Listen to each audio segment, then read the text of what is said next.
Express news 24 ताजी बातमी ताजी चर्चा सर्व घडामोडींचा अचूक वेध घेणारं न्यूज चॅनल।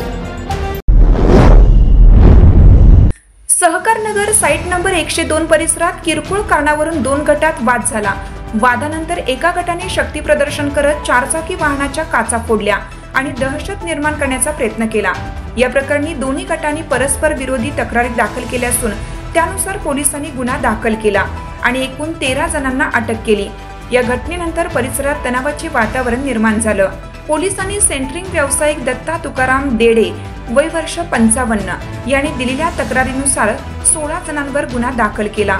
बच्चन कांबळे, सुमित कांबळे, गणेश कांबळे, प्रेम कांबळे, आदित्य निंबाळकर, यश निंबाळकर, ऋतिक गवळी, आतिश भोसले, समाधान नेटके, शंकर कांबळे, अर्जुन भोसले, रोहन कांबळे, ओंकार ढमनगे, गणेश कांबळे, स्वप्नील तारळेकर सर्व राहणार सहकारनगर, साहिल राहणार पाटील मळा अशी गुन्हा दाखल झालेल्यांची नावे आहेत।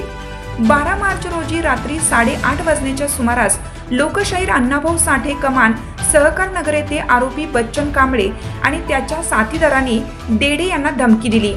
तू मुलांच्या भांडणात मध्ये पडतोस, तुला 2 दिवसात जिवंत ठेवणार नाही असं म्हणत हातातील कोयता दाखवत दहशत निर्माण केली। यानंतर सुमित कांबळे यांनी देडे याच्या भाच्यावर कोयत्याने वार करण्याचा प्रयत्न केला, मात्र तो वार चुकल्याने त्यांनी काठीने पोटात मारहाण केली। यावेळी आरोपी गटातील 15 ते 16 जणांनी मिळून देडे याच्या पुतण्याच्या कारची तोडफोड केली। यामध्ये सुमारे 12,000 रुपयांचे नुकसान केले, तसेच धमकी देत सर्वजण घटनास्थळावरून पसार झाले। या प्रकरणी भाजीपाला विक्रेते आदित्य निंबाळकर वय वर्ष 20 यांनीही दिलेल्या फिर्यादीनुसार 13 जणांवर पोलिसांनी गुन्हा दाखल केला।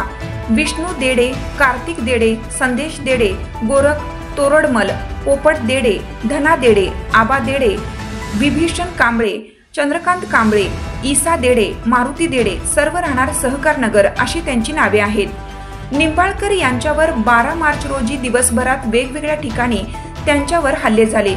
दुपारी 2 वाजता अनिकेत गोंदकरांच्या घरात जाऊन काहींनी शिवीगाळ केली। त्यानंतर संध्याकाळी 7:45 वाजता सुतारमळा येथे भाड्याच्या दुकानाजवळ त्यांना मारहाण करण्यात आली। रात्री 8:30 वाजता लोकशाहीर अण्णाभाऊ साठे कमान येथे विष्णू देडे, कार्तिक देडे आणि त्यांच्या साथीदारांनी आदित्य निंबाळकर, अर्जुन भोसले आणि प्रेम कांबळे यांना काट्याने मारहाण केली। आमच्या नादाला लागलात तर कोणाला सोडणार नाही असं धमकावून संशयित आरोपी निघून गेले। गावभाग पोलिसांनी दोन्ही गटांच्या तक्रारीवरून स्वतंत्र गुन्हे दाखल केले। आरोपींचा शोध घेऊन एका गुन्ह्यातील 8 आरोपींना तर दुसऱ्या गुन्ह्यातील 5 आरोपींना अटक केली।